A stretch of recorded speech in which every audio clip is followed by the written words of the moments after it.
Zdrav, gospod minister. Dobar dan. Lahko eno kratko, smo zvočno bi v redu. No. Lahko.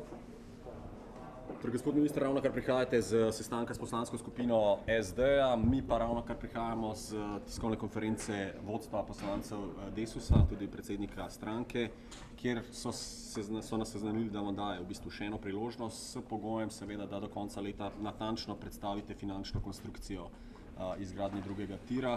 V nasprotnem primeru pričakuje predsednika vlade, da bo ukrepal tudi z vašo zamenjavo. Torej, nekako še ena priložnost, pa vendarle z nekim pogojem. Komentar najprej tega in seveda, kakšen občutek je po sestanku z SD-em. Glejte, zdaj, kar se tiče podpore strani Desus, ki je seveda izražena z določenim pogojem, lahko rečem, da na ministrstvu intenzivno delamo v tej smeri, da bo gradnja drugega tira v naslednjem letu tudi možna, tako da na vzpostavitvi finančne konstrukcije delamo in to bo tudi zagotovljeno.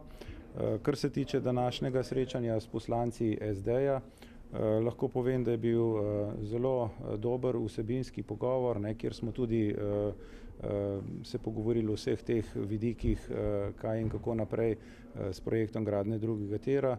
Dotaknili smo se tudi drugih zadev, ki so vsebovane v očitkih na interpelacijo, tako da jaz lahko ta pogovor označim res kot zelo konstruktiven, poglobljen in vsebinski.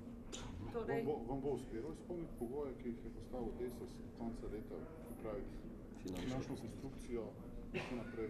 Glejte, jaz moram reči, ne bi obremenjeval s pogoji kogarkoli, ker sem si sam zadal ta cilj, da drugi tir v naslednjem letu začnemo graditi in na tem bom delal. Ukolikor mi to ne bo uspelo, bom sam odšel.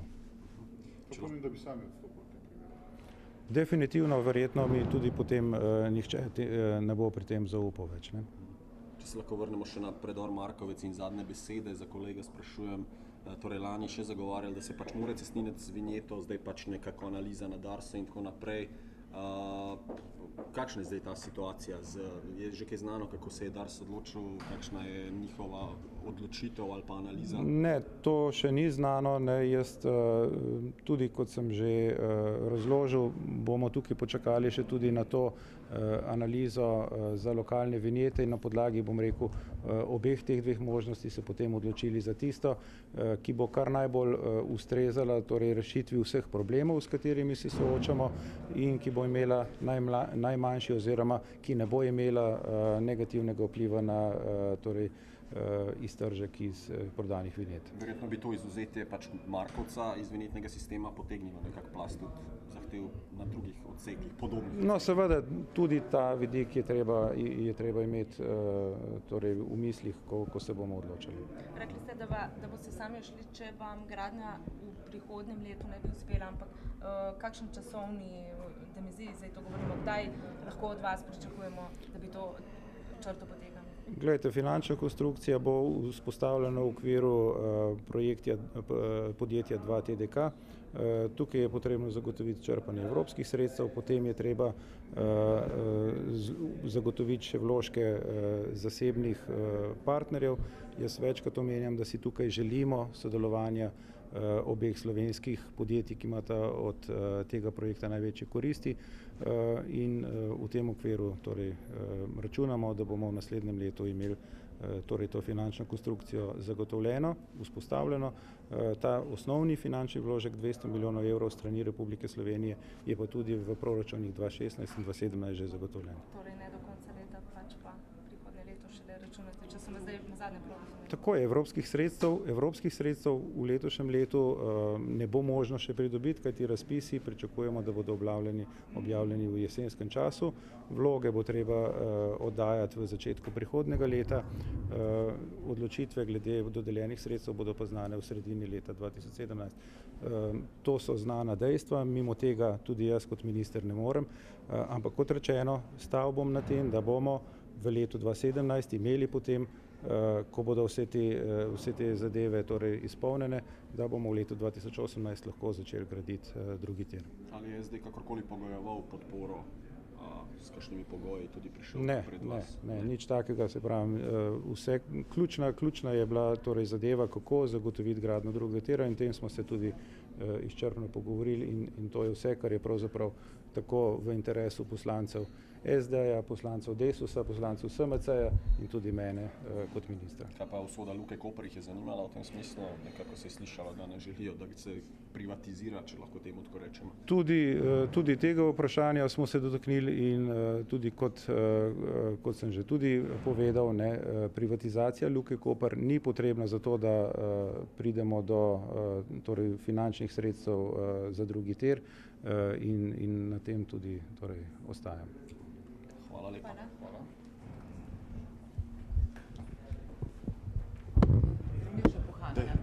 Superca.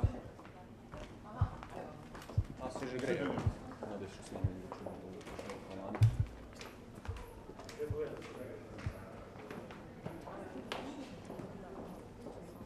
Dobar dan. Zvočno.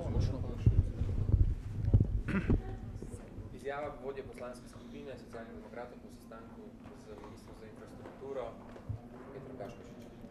Kakšna odločitev, gospod Han, je že dokončna? No, najprej naj povem, da smo imeli za moje pojme relativno dober sestanek, ki je bil predvsem vsebinski in se je dotikal raznih vprašanj. Seveda glavno vprašanje je drugi tir. Mi smo od gospoda Gašperšiča dobili zagotovilo prvič, da ne razmišlja o nobeni koncesiji na kakršnemkoli pomolu v Luki Koper, da ne razmišlja o privatizaciji Luke Koper in predstavil nam je na nek način tako imenovano javno-zasebno partnerstvo, kako bi gradil drugi tir in je njegovo razmišljanje glede tega, da se gradi v sodelovanju z železnicami, Luko in državo, za nas tudi na nek način lahko pravo. Tako da, kar se tega tiče, smo na nek način pomirjeni. Se pravi, ni koncesije in ni privatizacije in ima neko vizijo, kako lahko drugi tir se zgradi. Potem pa smo seveda veliko namenili tudi drugim vprašanjem, kot je izgradnja tretje razvojne osi, tako na severu kot na jugu. Bela krajina je seveda za nas izredno pomembna in je povedal tudi, dal določene, bom rekel, časovne omejitve, kdaj se lahko začne in kdaj bi lahko bila ta končna izgradnja, ravno tako na Koroškem oziroma tem velenskem delu. Na sredini se bomo mogli pa še dogovoriti, po katerem delu bo pač potekal. Jasno je tudi, da bo to gradil zdaj Dars, kar je za nas seveda sprejemljivo in zaradi tega se bo tudi sprejel na nek način poroštveni zakon v državnem zboru. Imeli smo tudi kupico nekaterih vprašanj na določene dele Slovenije, od pomembnih cest in tudi manj pomembnih cest, ki enostavno nikdar ne pridejo na vrsto in smo se dogovorili po nekem planu, kako se bo to tako gradilo. Tako da so se naši poslanci relativno zelo dobro pripravili na to vprašanje in na ta vprašanja in moram reči, da je imel minister na večino odgovore. Vemo pa, to se pa zavedamo, da minister ni tisti, ki bi imel kopico denarja, da bi lahko to gradil, ampak je to vezano tudi na Ministrstvo za finance in kompletno vlado. Iz tega ne bomo več delali nobenega šova, tako da za nas je ta ključno vprašanje odgovoril. Mi smo pa zdaj še pogovorili v poslanski skupini, ampak nobeden od poslancev ni rekel, da bo proti ministru. Tudi Janko Veber ne. Tudi Janko Veber ne in tudi primorski poslanec gospod Nemec. Je pa res, da je gospod Nemec in pa vsi naši poslanci zelo vpet v reševanje problema in reševanje problemov na določenih območjih se rešuje tako, da se pogovarjaš in sodeluješ in tukaj se na koncu črta potegne. Tle mislim, da bomo uspešni. Torej, kot lahko razumemo, nihče ne bo glasoval za interpelacijo, lahko se zgodi kakšen vzdržan glas, če vas prav razumemo, večinsko pa verjetno. Mi smo se danes pogovarjali predvsem o vsebinah, o problemih in tu smo na nek način na isti valovni dolžini. Bi pa seveda si želel, jaz osebno, da se te bojne sekire Luka Koper, železnica, ministrstvo zakopljajo in da gremo skupaj reševati ključen problem. Dobro, ampak zdaj se boste še pogovorili, kakšno bo enotno stališče? Tako, mi smo pač pogovorili, ampak kot sem rekel, Socialni demokrati nismo problem te interpelacije. Vprašanje.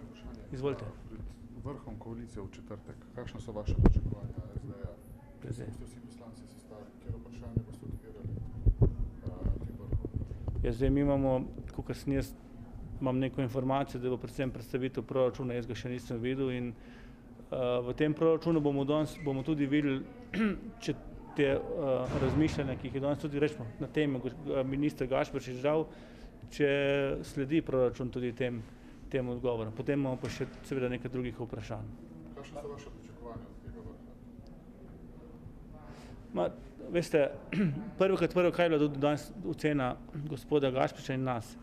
Premalo se ministri posameznih strank dobijo v poslanskih skupinah in se pogovarjamo o problemih. Vse preveč želite glavna stranka delati neke skupne sestanke, ki so sestanki za, bom rekel, za moje pojme bolj PR-ovski.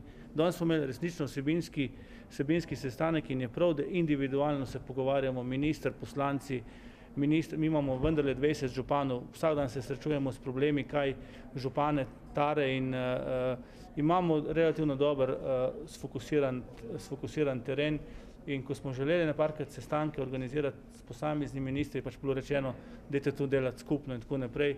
Mislim, da je danes bil dober pokazatelj, kako je potrebno delati, da se minister seznani tudi z problemi lokalnih skupnosti. In to smo danes mi pokazali, ker imamo ne nazadnje ogromno županov. Skratka, vi svetujete Absolutno. tako obliko sestankov, ne pa koalicijski vrh? Seveda, ker tisti sestanki so za vas kamere. Hvala lepa. Hvala. Kaj je to?